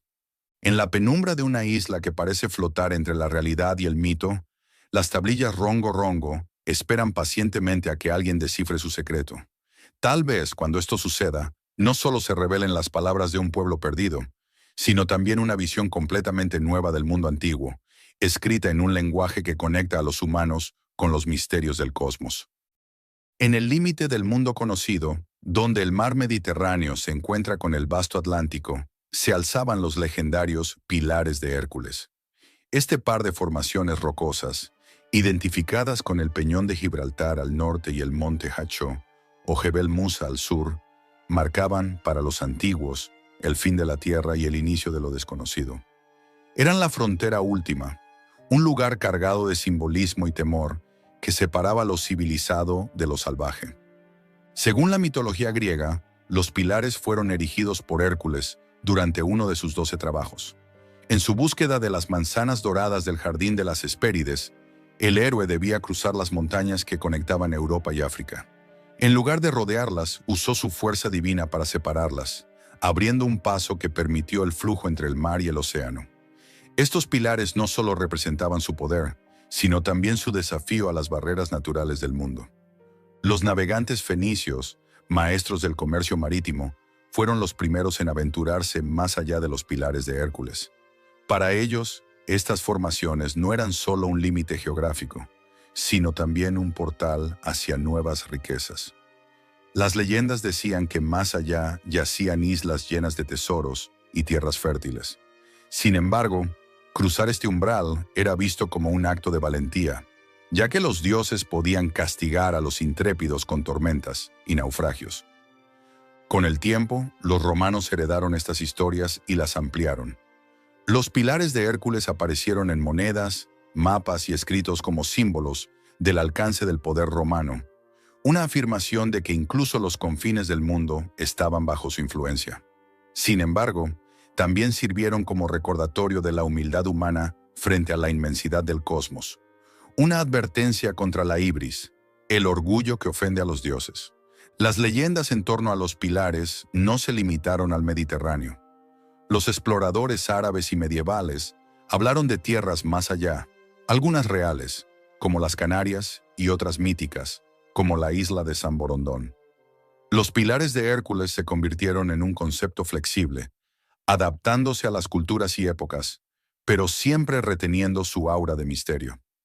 En la era de las grandes exploraciones, los pilares de Hércules tomaron un significado nuevo. Cristóbal Colón, al partir hacia lo desconocido en 1492, cruzó este umbral, llevando consigo la esperanza de abrir un nuevo capítulo en la historia humana. La inscripción latina en las columnas del escudo de España, plus ultra, más allá, refleja este espíritu, un eco de las ambiciones y temores que han acompañado a los humanos desde tiempos inmemoriales. En el ocaso, cuando el sol tiñe de oro el estrecho de Gibraltar, es fácil imaginar a Hércules, con su fuerza sobrehumana, separando las montañas y abriendo el camino hacia el infinito. Y mientras el viento susurra entre las rocas, los antiguos mitos parecen cobrar vida, recordándonos que incluso en la modernidad, los pilares de Hércules aún guardan secretos que esperan ser desentrañados. El horizonte egipcio nunca había visto algo tan desconcertante como el reinado de Akenatón. En una tierra que había venerado a un panteón de dioses durante milenios, este faraón decidió desafiar el orden establecido, elevando a un solo dios, Atón, como el único digno de adoración. Fue un acto que estremeció las bases religiosas y políticas de Egipto, creando una revolución que, incluso siglos después, sigue siendo objeto de asombro y debate. Cuando ascendió al trono como Amenhotep IV, su reinado parecía continuar las tradiciones de sus predecesores. Sin embargo, poco tiempo después, adoptó el nombre de Akenatón, aquel que es útil para Atón, señalando el cambio radical que estaba por venir. Los templos dedicados a Amón y otros dioses comenzaron a cerrar sus puertas, mientras que la luz solar de Atón inundaba los altares recién construidos. Akenatón no solo transformó la religión, sino que también fundó una nueva capital, Ajetatón, el horizonte de Atón. Ubicada en la actual Amarna, la ciudad fue un testimonio de su devoción al dios Sol. En sus paredes se grabaron escenas de la vida cotidiana, representando a Akenatón y su esposa Nefertiti, adorando a Atón bajo rayos que terminaban en manos, entregando el símbolo de la vida. Era una visión completamente diferente de lo que Egipto había conocido. Pero no todos en Egipto aceptaron este cambio. Los sacerdotes de Amón, que habían sido una fuerza poderosa durante generaciones, vieron sus privilegios reducidos y sus templos profanados. Las élites tradicionales se encontraron marginadas, y el pueblo, Acostumbrado a buscar la protección de múltiples dioses, quedó desconcertado ante esta nueva doctrina. La figura de Akenatón también era peculiar. Sus representaciones artísticas lo mostraban con rasgos estilizados. Un cráneo alargado, caderas anchas y extremidades delgadas. Algunos creen que estas imágenes eran simbólicas, representando su conexión con lo divino, mientras que otros sugieren que podría haber tenido alguna condición médica. Sea cual sea la verdad, estas imágenes solo añadieron misterio a su figura. El final del reinado de Akenatón fue tan controvertido como su inicio. La prosperidad de Egipto comenzó a tambalearse debido a la concentración de recursos en Ajetatón y las tensiones con los territorios vecinos. Tras su muerte, su nombre fue sistemáticamente eliminado de los registros oficiales, y Egipto volvió a sus antiguas tradiciones religiosas bajo el reinado de Tutankamón. Los arqueólogos modernos han encontrado fragmentos de su ciudad y de sus creencias en las arenas de Amarna. Las inscripciones revelan un fervor casi poético por Atón, mientras que los restos de templos cuentan la historia de un faraón que intentó llevar a su pueblo hacia una nueva era. Sin embargo, su revolución fue efímera, enterrada bajo siglos de rechazo. Akenatón sigue siendo una figura polarizadora. Algunos lo ven como un visionario adelantado a su tiempo, un precursor del monoteísmo. Otros lo consideran un hereje que puso en peligro la estabilidad de Egipto. Sin importar la perspectiva, su historia continúa iluminando el pasado con la intensidad de los rayos de Atón, desafiando nuestra comprensión de la antigüedad. En las vastas extensiones del desierto de Rub al-Hali, en la península arábiga, se encuentra una leyenda que habla de la riqueza y la caída de una ciudad perdida conocida como Ubar, también llamada Hiram de las columnas. Según antiguos textos islámicos y relatos de viajeros, esta ciudad fue un centro de comercio y poder, construida por un pueblo conocido por desafiar a los dioses y sucumbir a su furia. La historia de Ubar comienza con el pueblo de Ad, una tribu mencionada en el Corán como poseedora de grandes habilidades arquitectónicas y un profundo orgullo. Construyeron una ciudad magnífica con altas columnas que parecían tocar el cielo, un símbolo de su ambición y arrogancia. Ubar era un oasis de riqueza, situado en la ruta del incienso, donde caravanas de camellos, cargados de mirra y especias pasaban para comerciar. Sin embargo, la prosperidad de Ubar no estuvo exenta de advertencias divinas. Los relatos afirman que los habitantes se volvieron corruptos y desafiaron las leyes divinas, despreciando los mensajes enviados por el profeta Hud. En respuesta, un cataclismo se desató sobre la ciudad. Algunos dicen que fue un terremoto, mientras que otros hablan de una tormenta de arena que la enterró por completo, borrándola de la faz de la tierra. Durante siglos, Ubar fue considerada un mito, una historia destinada a enseñar la fragilidad de la humanidad frente al poder de lo divino. Sin embargo, a finales del siglo XX, exploradores y arqueólogos comenzaron a buscar evidencias físicas de su existencia. Usando imágenes satelitales, identificaron caminos antiguos que convergían en un lugar específico en el desierto, llevando al descubrimiento de un asentamiento que coincidía con las descripciones de Ubar. Los restos encontrados en el sitio incluían pozos profundos y estructuras de piedra que sugerían un oasis próspero. Sin embargo, los hallazgos también mostraron signos de colapso, posiblemente causado por la sobreexplotación de los recursos hídricos, lo que podría haber precipitado su desaparición. Los arqueólogos aún debaten si este lugar es realmente Ubar o simplemente otro asentamiento importante de la ruta del incienso. A pesar de los descubrimientos, el misterio de Ubar sigue vivo. La ciudad perdida continúa evocando imágenes de caravanas bajo un sol abrasador, de columnas que se alzan en el horizonte y de una tormenta que se traga todo a su paso. Es un recordatorio de cómo las historias antiguas pueden ser tanto advertencias como inspiraciones, enseñándonos a respetar la delicada armonía entre la humanidad y su entorno.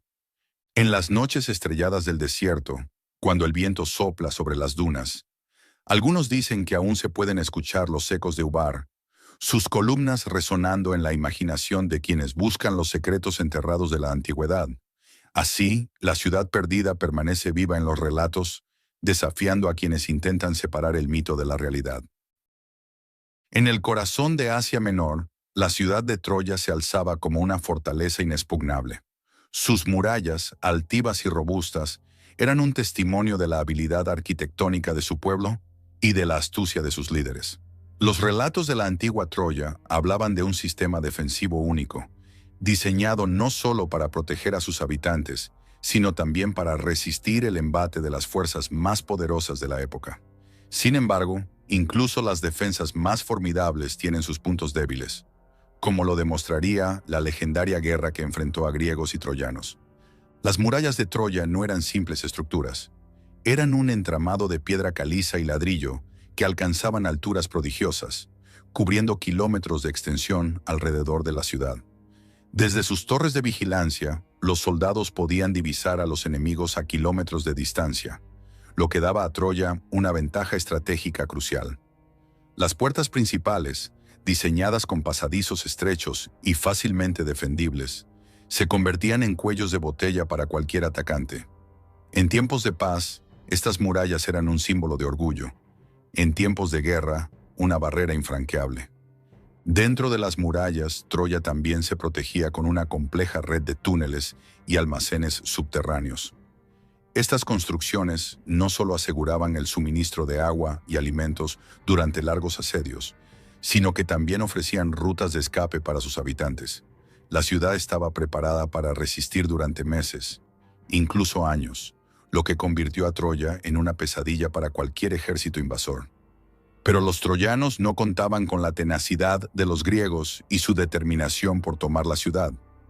Los griegos, liderados por Agamenón, desplegaron todas sus estrategias militares frente a Troya, pero cada intento de atravesar sus murallas terminó en fracaso. Fueron años de lucha sin progreso, con ambos bandos sufriendo pérdidas devastadoras. Pero la obstinación griega no se detuvo. A través de la astucia de Odiseo, se ideó un plan que no atacaría las murallas directamente, sino que usaría la psicología y el simbolismo para penetrar el corazón de la ciudad. La construcción del caballo de madera marcó un giro inesperado en la guerra. Los griegos fingieron una retirada, dejando el enorme artefacto como ofrenda a los dioses. Dentro del caballo se escondieron los guerreros más habilidosos, esperando pacientemente el momento para atacar. Los troyanos, confiados en su victoria, abrieron sus puertas y llevaron el caballo dentro de la ciudad, sin sospechar que este sería el instrumento de su ruina. Esa noche, mientras los troyanos celebraban, los soldados griegos emergieron del caballo, abrieron las puertas de la ciudad y permitieron la entrada del ejército griego. Lo que siguió fue un saqueo devastador que terminó con la destrucción de Troya. Las mismas murallas que habían protegido a la ciudad durante generaciones ahora se veían reducidas a escombros. La resistencia troyana, tan orgullosa y valiente, fue finalmente superada no por la fuerza, sino por la astucia. Los restos de Troya aún guardan el eco de aquella tragedia. Sus ruinas, desenterradas por arqueólogos, cuentan la historia de una ciudad que, pese a su grandeza, sucumbió al ingenio humano. Es un recordatorio de cómo incluso las fortalezas más imponentes pueden caer cuando se enfrentan a la creatividad y la persistencia de sus enemigos. En la vasta extensión del Mediterráneo, donde las olas acariciaban las costas de múltiples civilizaciones, una nación pequeña pero ambiciosa destacaba por su habilidad en el mar. Los fenicios, maestros indiscutibles de la navegación, no solo conquistaron las aguas, sino que tejieron una red de comercio e influencia que alcanzó rincones lejanos y desconocidos para otras culturas de la antigüedad. Su tecnología naval no solo era avanzada, sino también una manifestación de su ingenio y capacidad para adaptarse a los desafíos del mar. Las embarcaciones fenicias eran maravillas de la ingeniería marítima. Desde los ágiles barcos comerciales, diseñados para transportar grandes cantidades de mercancías, hasta las robustas galeras de guerra, cada nave estaba construida con precisión. Los fenicios utilizaban maderas resistentes como el cedro, abundante en sus tierras, que ofrecía durabilidad y flexibilidad. Además, empleaban técnicas avanzadas de construcción, como uniones de mortaja y espiga, que hacían sus barcos más estables y confiables en aguas agitadas.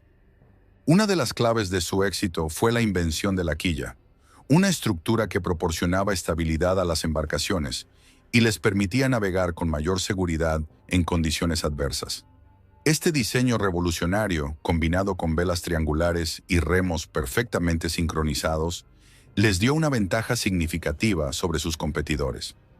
Los fenicios también eran expertos en el uso de las estrellas para la navegación, una habilidad que les permitió explorar territorios lejanos y desconocidos. Desde sus puertos principales en Tiro, Sidón y Biblos, los fenicios lanzaban expediciones comerciales que alcanzaban las costas de Egipto, Grecia, Italia y el norte de África. Establecieron colonias en lugares estratégicos como Cartago, que se convertiría en un importante centro de poder. Su comercio no solo incluía bienes materiales como vidrio, madera y metales, sino también ideas y conocimientos que influirían en las culturas con las que entraron en contacto. Los fenicios también exploraron más allá del Mediterráneo, llegando a las islas británicas en busca de estaño, un metal crucial para la fabricación de bronce. Incluso se especula que pudieron haber navegado alrededor del continente africano, una hazaña impresionante para su tiempo. Sus logros en el mar no solo reflejan su destreza técnica, sino también su valentía y curiosidad por lo desconocido. Sin embargo, su dominio marítimo no estuvo exento de desafíos. Los piratas, las tormentas y las rivalidades con otras potencias navales pusieron a prueba su capacidad para mantener su supremacía. A pesar de estos obstáculos, los fenicios se adaptaron y continuaron expandiendo su influencia, dejando un legado que aún resuena en la historia de la navegación. La tecnología naval fenicia es un testimonio de cómo una civilización puede superar sus limitaciones geográficas y establecerse como un poder global a través del ingenio y la determinación. Sus barcos, que una vez surcaron los mares con audacia, ahora descansan solo en los relatos de la historia. Pero su espíritu de exploración sigue vivo en cada viaje que emprendemos hacia lo desconocido. En las profundidades de templos oscuros, donde la luz del día apenas rozaba las paredes cubiertas de inscripciones, los seguidores de Mitra se reunían en secreto. Este dios, cuyos orígenes se remontaban a la antigua Persia, había encontrado un lugar especial en el corazón del mundo romano.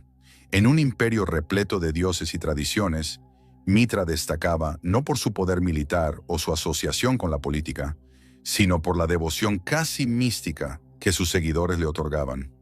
El culto a Mitra estaba envuelto en un velo de misterio. Solo los iniciados podían participar en sus rituales, que se realizaban en cavernas artificiales conocidas como mitreos. Estas estructuras, cuidadosamente construidas para asemejarse a cuevas, simbolizaban el vientre de la tierra, un lugar de renacimiento y conexión con el cosmos. En el centro de estos espacios sagrados, siempre se encontraba una representación de Mitra matando a un toro, una imagen conocida como tauroctonía. La tauroctonía era mucho más que una simple escena de caza. Los iniciados veían en ella un complejo símbolo de sacrificio, fertilidad y renovación. Mitra, al derramar la sangre del toro, traía vida al mundo. Las estrellas que adornaban los cielos nocturnos estaban, según los mitraicos, vinculadas a este acto sagrado, estableciendo a Mitra como un mediador entre el cosmos y la humanidad. Cada ceremonia era un reflejo de esta conexión divina, un intento de alinear a los hombres con el orden celestial. El proceso de iniciación en el culto era largo y exigente. Los nuevos adeptos pasaban por 7 niveles de ascenso, cada uno asociado con un planeta y una virtud específica, desde el grado más bajo, el cuervo, hasta el más alto, el Padre. Los iniciados se transformaban espiritualmente, dejando atrás sus identidades mundanas para abrazar un propósito superior. Estas ceremonias incluían pruebas de resistencia, ayunos y la participación en banquetes simbólicos. El culto de Mitra era especialmente popular entre los soldados romanos. Su énfasis en la disciplina, el sacrificio y la hermandad resonaba profundamente en las filas del ejército. Los soldados, que enfrentaban la muerte constantemente, encontraban consuelo en la promesa de inmortalidad y renacimiento que el culto ofrecía. Los mitreos se multiplicaron a lo largo de las fronteras del imperio, desde Britania hasta Siria, uniendo a los hombres bajo una fe común. Sin embargo, el culto no estuvo exento de conflictos. A medida que el cristianismo comenzaba a ganar terreno, surgieron tensiones entre ambas religiones. Los paralelismos entre Mitra y Cristo, especialmente en temas como el nacimiento en una cueva y la salvación a través del sacrificio llevaron a debates teológicos acalorados.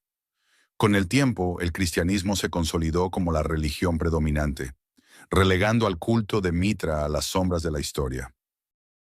En la región de Bretaña, al noroeste de Francia, un paisaje inusual se extiende como un enigma eterno. Miles de menhires, piedras verticales de tamaños variables, se alzan en alineaciones aparentemente interminables.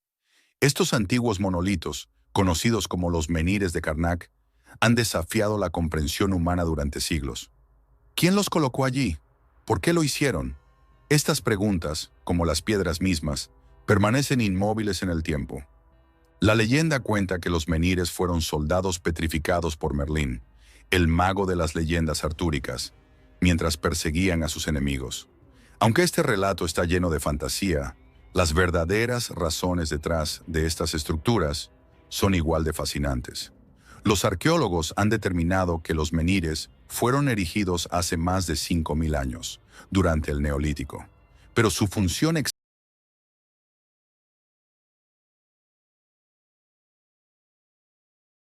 sistema astronómico. Las alineaciones precisas de las piedras sugieren que pudieron haber sido utilizadas para observar los movimientos del Sol, la Luna y las estrellas. Cada piedra con su posición y orientación específicas podría haber sido una herramienta para medir el tiempo, marcando los solsticios y equinoccios. Si esto es cierto, Karnak habría sido un centro de conocimiento astronómico mucho antes de la construcción de Stonehenge. Otros sugieren que los menhires tenían un propósito ritual. Las antiguas comunidades que los levantaron podrían haberlos considerado como puntos de conexión entre la tierra y el cielo. Las piedras, al ser tan altas y estar profundamente enterradas, simbolizaban una unión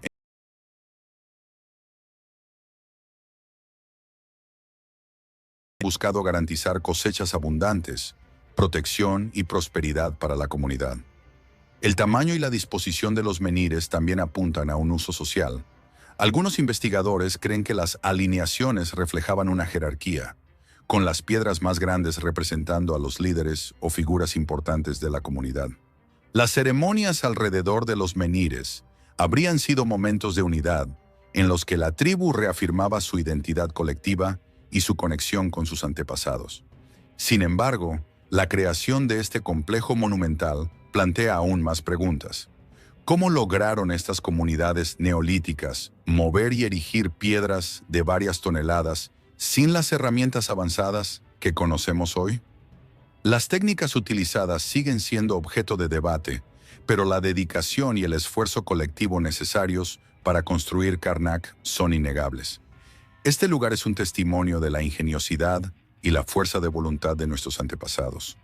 Karnak también ha sido objeto de teorías más especulativas. Algunos creen que los menhires son puntos de energía terrestre, alineados con líneas ley que conectan lugares sagrados en todo el mundo. Otros, menos convencionales, sugieren que las piedras fueron colocadas por visitantes extraterrestres, dejando a Karnak como un marcador enigmático de un encuentro intergaláctico. En las brumosas costas escandinavas, donde los vientos del norte susurraban secretos entre los pinos, los vikingos trazaban símbolos que parecían contener la esencia misma del universo. Las runas, talladas en piedra, madera y hueso, no eran meras letras para ellos. Cada trazo poseía un significado profundo, una conexión con los dioses y las fuerzas invisibles que regían el mundo. Según las sagas, estas misteriosas marcas fueron otorgadas a los humanos por Odín, el dios supremo, después de que colgara durante 9 días y noches del árbol Yggdrasil, sacrificándose a sí mismo para obtener su sabiduría. Las runas, organizadas en un sistema conocido como Futhark, no solo servían como un medio de comunicación, sino también como herramientas rituales. Los vikingos las utilizaban para grabar historias épicas, marcar territorios y, sobre todo, realizar actos de magia. Se decía que las runas podían sanar heridas, garantizar victorias en batalla o incluso maldecir a los enemigos. Cada símbolo tenía un nombre, un sonido y un poder asociado, y solo los más sabios, como los godi o sacerdotes, eran capaces de desentrañar todos sus secretos. En una noche invernal, un herrero llamado Bjorn encontró una piedra grabada con runas en el lecho helado de un río. Al examinarla bajo la luz parpadeante de su fragua, vio que contenía el símbolo de Algís, la runa de la protección. Sin saber que el hallazgo cambiaría su vida, Bjorn guardó la piedra en su cinto.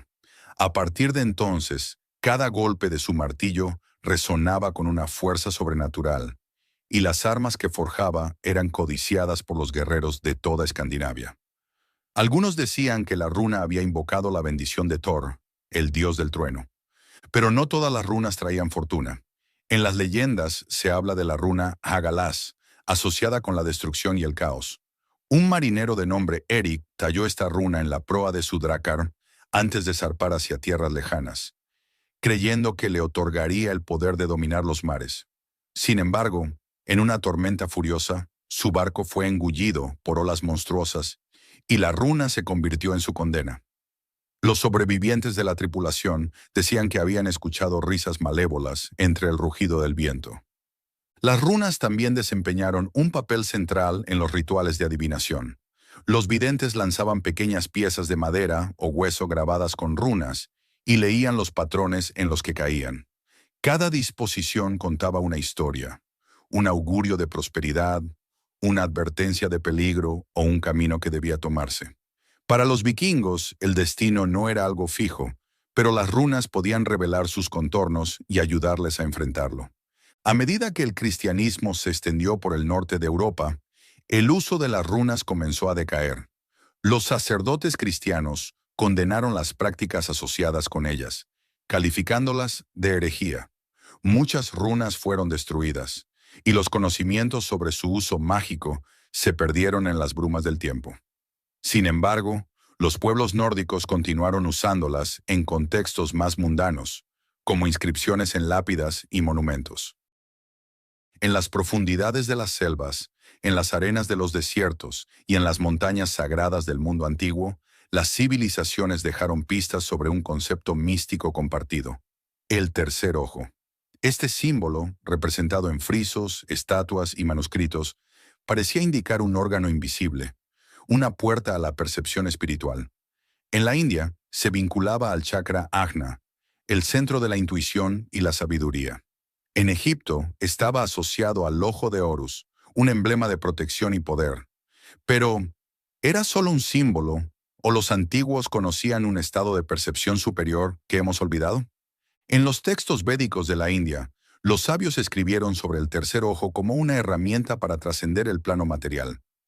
Los yogis dedicaban años de meditación para abrir este ojo, alcanzando visiones de otros mundos y comprendiendo verdades universales. Según los relatos, aquellos que lograban activar este centro de energía podían leer pensamientos,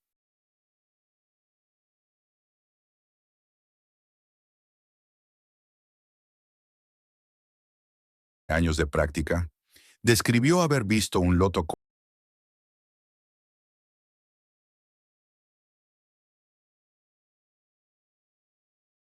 Tenía un significado tanto espiritual como práctico.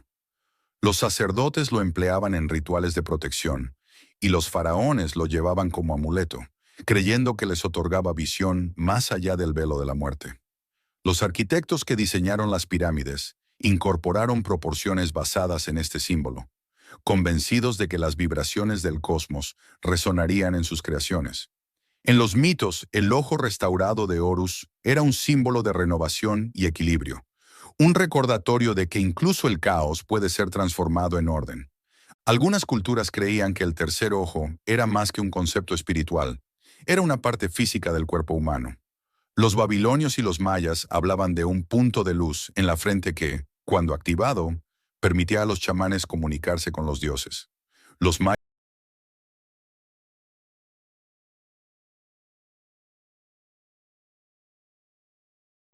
Los chamanes regresaban de estos trances con mensajes sobre la lluvia, la cosecha y los ciclos de los astros. El conocimiento del tercer ojo no estaba limitado a Asia y Egipto. En América del Norte, los nativos espíritus de la naturaleza y los ancestros. En sus danzas rituales, buscaban conectar con este ojo invisible, asegurando el equilibrio entre su pueblo y el mundo natural. Los círculos de piedras que construían eran mapas de energía, diseñados para estimular esta conexión divina. En las crónicas antiguas, se hablaba de una tierra perdida en el extremo norte, un lugar conocido como Thule.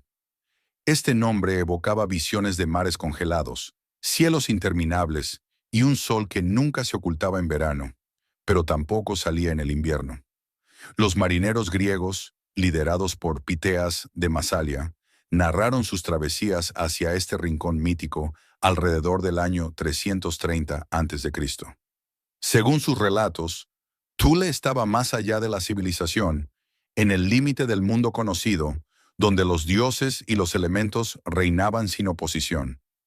Piteas describió su viaje a Thule como una odisea a través de un océano brumoso y gélido. Cuando los días comenzaron a alargarse más de lo normal, supo que estaba cruzando los límites de lo que los griegos conocían como habitable. Finalmente, llegó a una tierra cubierta de hielo y habitada por gentes misteriosas que cultivaban sus campos bajo el extraño brillo de un sol nocturno.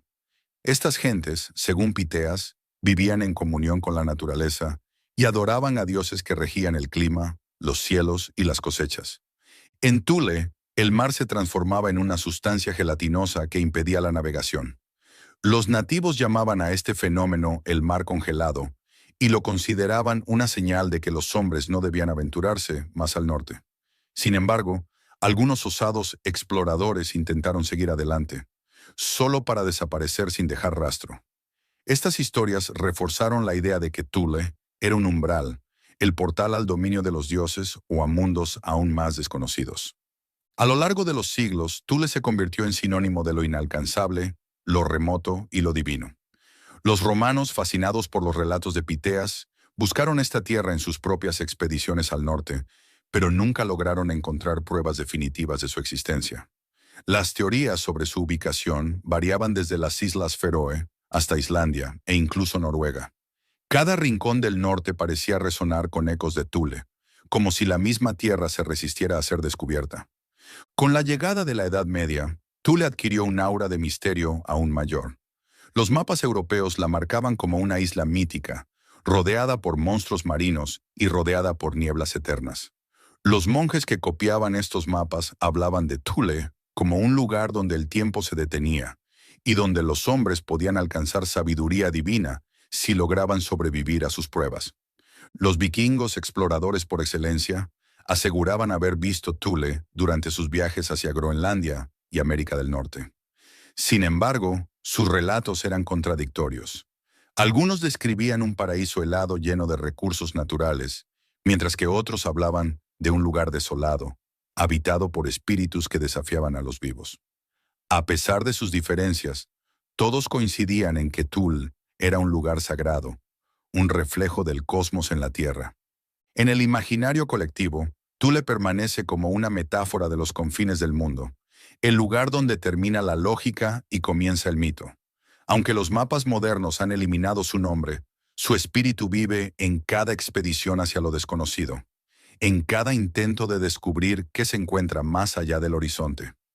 Porque en el fondo, todos llevamos un poco de Thule en nuestras almas, un anhelo por descubrir lo que aún no ha sido revelado. Hace más de 3000 años, una sombra cayó sobre las grandes civilizaciones del Mediterráneo. Ciudades enteras ardieron, imperios colapsaron y los registros se llenaron de lamentos por un enemigo misterioso: los pueblos del mar.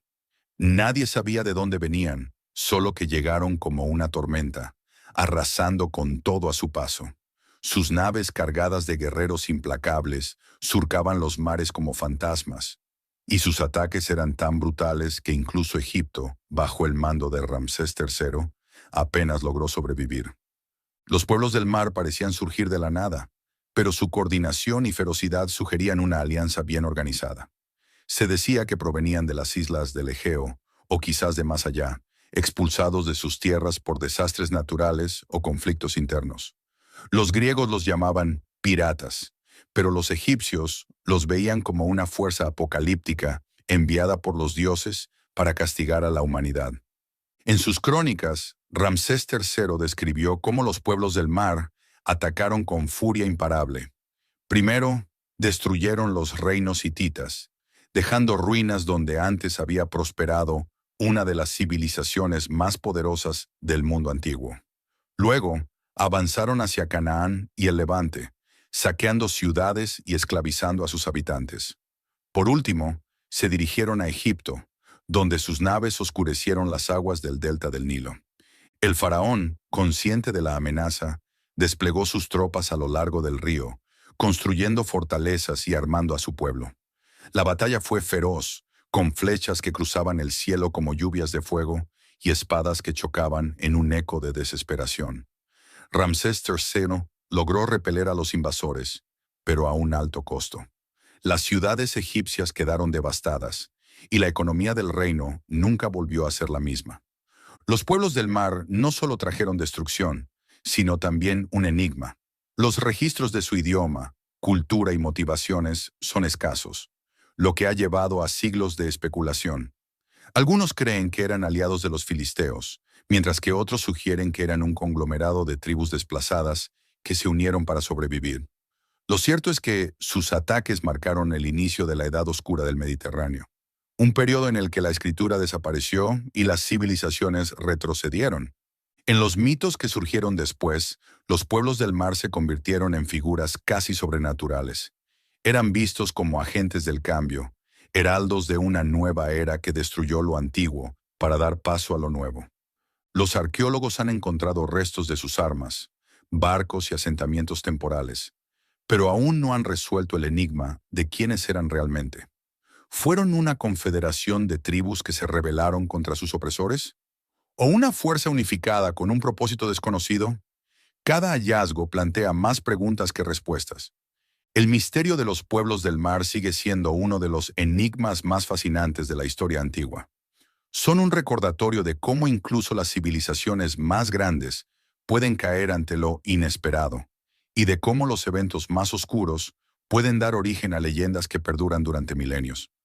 Como las olas que los trajeron, los pueblos del mar han dejado su huella en la historia, desapareciendo en el horizonte, pero nunca olvidados.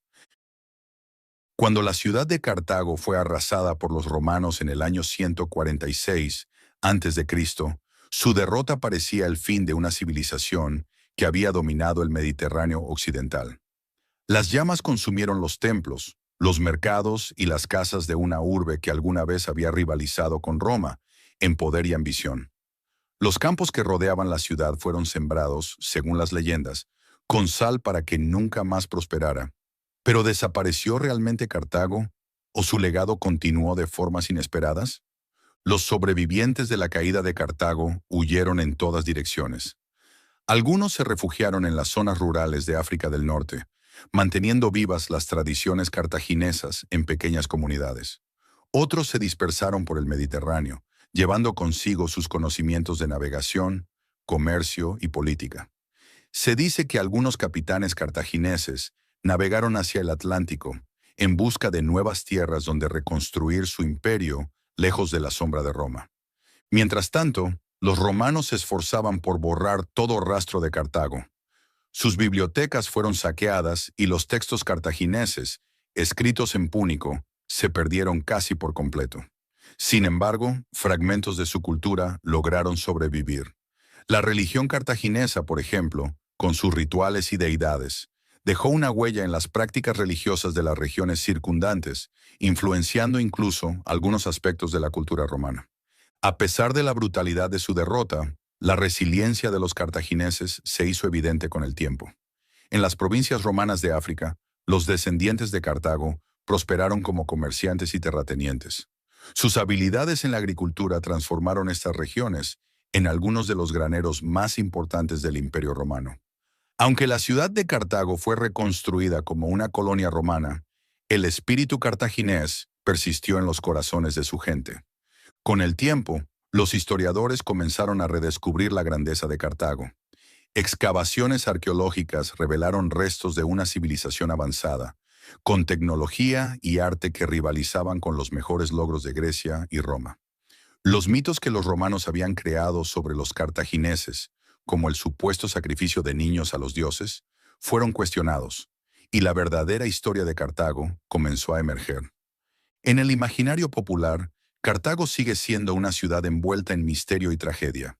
Su caída marcó el fin de una era, pero también dejó un legado que resuena en la historia del Mediterráneo. Los exploradores modernos que navegan por las aguas que una vez dominaron los cartagineses se preguntan si algún día surgirán más pruebas de su existencia. ¿Dónde están las naves que se aventuraron más allá del estrecho de Gibraltar? ¿Qué secretos quedan por descubrir en las profundidades del Mediterráneo? El destino de los cartagineses es un recordatorio de cómo las civilizaciones pueden renacer de las cenizas, transformadas pero nunca completamente olvidadas. Sus descendientes, en espíritu sino en nombre, ayudaron a dar forma al mundo romano y a través de él al mundo moderno. Cartago nunca será reconstruida como era, pero su memoria permanece como un testimonio de la resistencia y el ingenio humano. En lo alto de una montaña sagrada, rodeada de cipreses y encinas, se encontraba Delfos, el ombligo del mundo según los antiguos griegos. Aquí el oráculo de Apolo ofrecía visiones y consejos que podían cambiar el curso de reinos y civilizaciones. El templo, envuelto en un aura de misticismo, era visitado por reyes, generales y ciudadanos comunes, todos en busca de respuestas. Pero ¿qué había detrás de las profecías de Delfos? ¿Eran verdaderas visiones divinas o el resultado de un fenómeno natural cuidadosamente manipulado? Las historias sobre Delfos comienzan con la llegada de Apolo, quien mató a la serpiente Pitón para reclamar el santuario como suyo. Desde entonces, las sacerdotisas conocidas como píticas hablaban sobre una grieta en la tierra. Según los relatos, inhalaban vapores sagrados que emanaban del suelo, lo que les permitía entrar en trance y comunicar los mensajes de Apolo. Los visitantes escuchaban estas palabras enigmáticas, a menudo ambiguas, y las interpretaban como guía para sus decisiones. El viaje a Delfos era en sí mismo una experiencia transformadora. Los peregrinos debían purificarse en el templo. El aire estaba impregnado de incienso, y el murmullo de los manantiales cercanos parecía susurrar secretos del más allá. Dentro del templo, los visitantes encontraban la imagen de Apolo y los sacerdotes, que actuaban como mediadores entre los mortales y los dioses.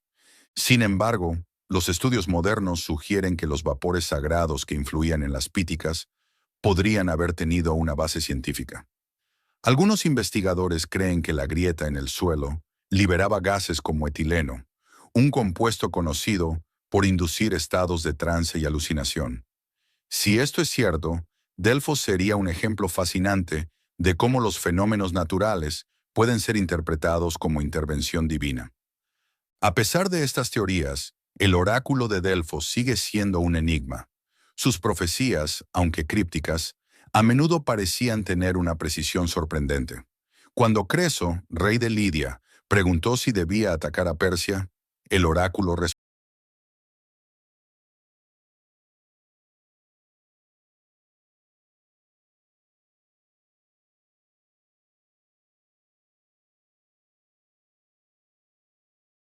fe que inspiraba. Para los antiguos griegos, Delfos no era solo un lugar físico, sino un punto de conexión que moldearon la política, la guerra y la cultura, dejando un legado. Delfos sigue siendo un símbolo de misterio y fe, un lugar donde la historia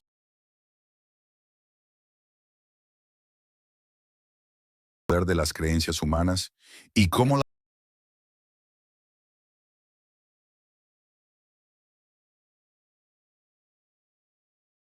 secreto de Delfos no sea si sus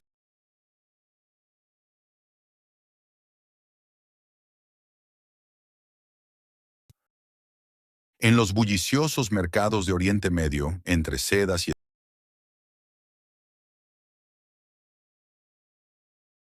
igual, la hoja de acero de Damasco, su super,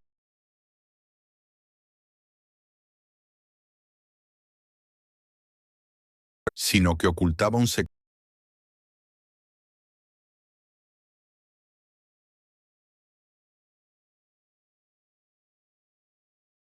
capaces de cortar armaduras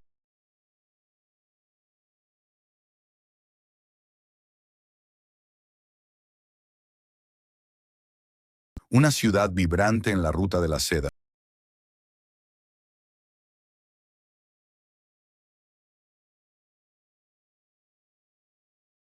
Un acero con alto contenido de carbono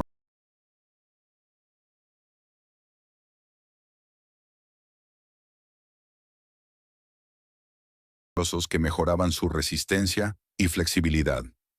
Algún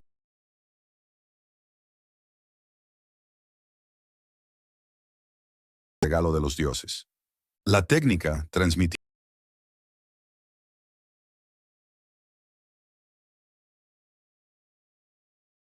producirla. Se decía que el fuego debía arder a una temperatura exacta.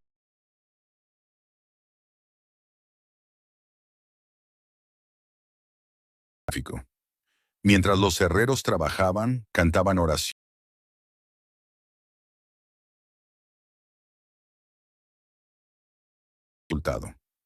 Las leyendas sobre las espadas de Damasco se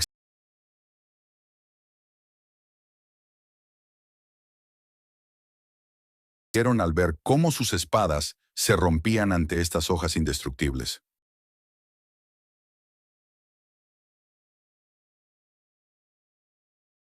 Científicos que estudiaron fragmentos de estas espadas quedaron fascinados,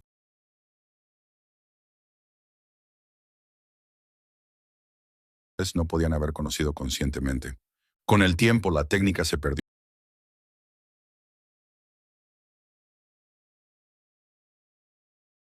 Hoy las espadas de acero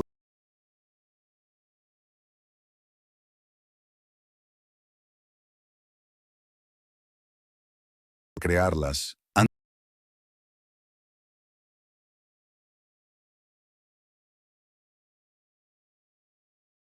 Pregunta fundamental. ¿Fue su invención un golpe de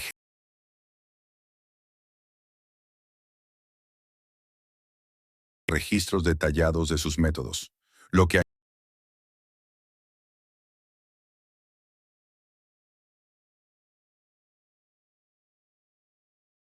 objetos que conectaban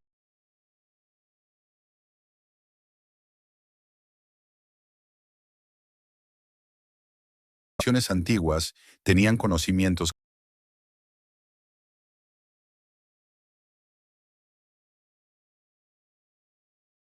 siendo un testimonio de lo que los humanos pueden.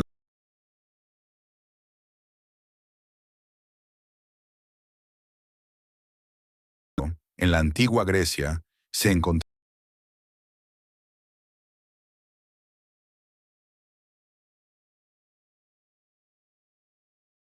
mercados bulliciosos y calles llenas de vida,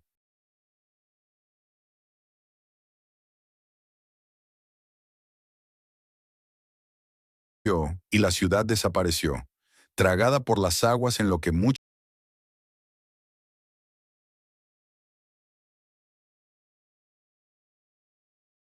ciudadanos de Elique ofendieron a Poseidón al negar.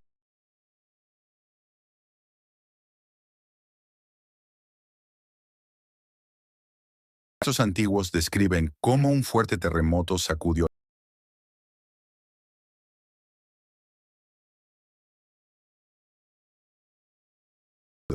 dejando solo el silencio y un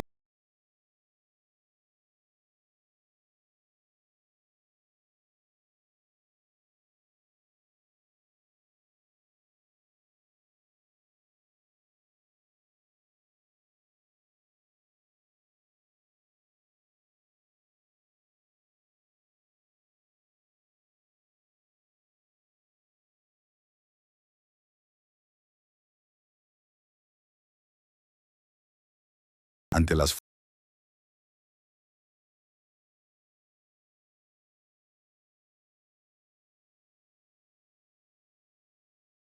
ciudad perdida.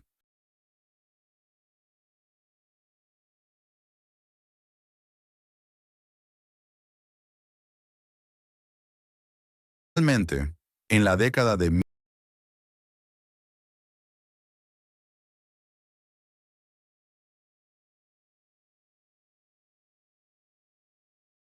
desaparición fue real.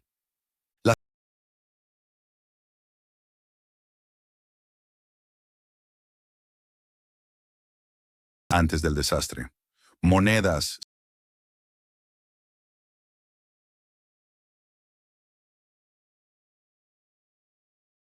Bien planteó nuevas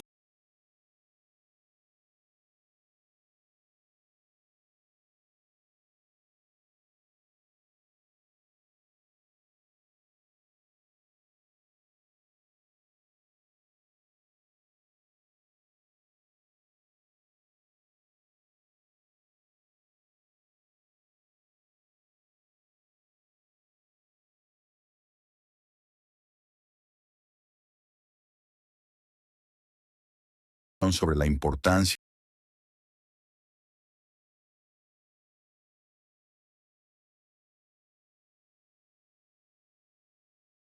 que incluso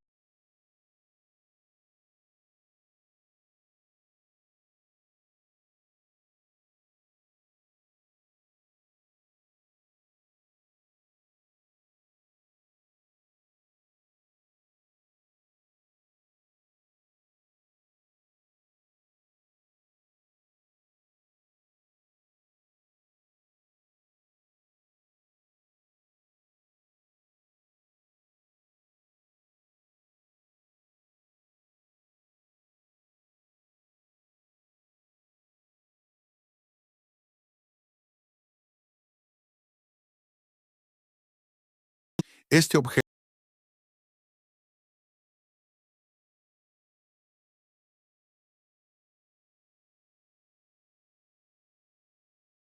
ejército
Cada teoría está envuelta en enigmas y contradicciones, alimentando la obsesión de arqueólogos y aventureros. A lo largo de los siglos, han surgido expediciones dedicadas a encontrar el arca. Desde las vastas bibliotecas de los templarios hasta los archivos secretos del Vaticano, innumerables buscadores han intentado seguir las pistas que conducen al objeto perdido. Sin embargo, el rastro siempre se enfría, como si el arca estuviera destinada a permanecer oculta, más un mito que una realidad tangible. El impacto del arca trasciende su existencia física. Representa la relación entre lo humano y lo divino, entre lo mortal y lo eterno. Su simbolismo ha sido usado para justificar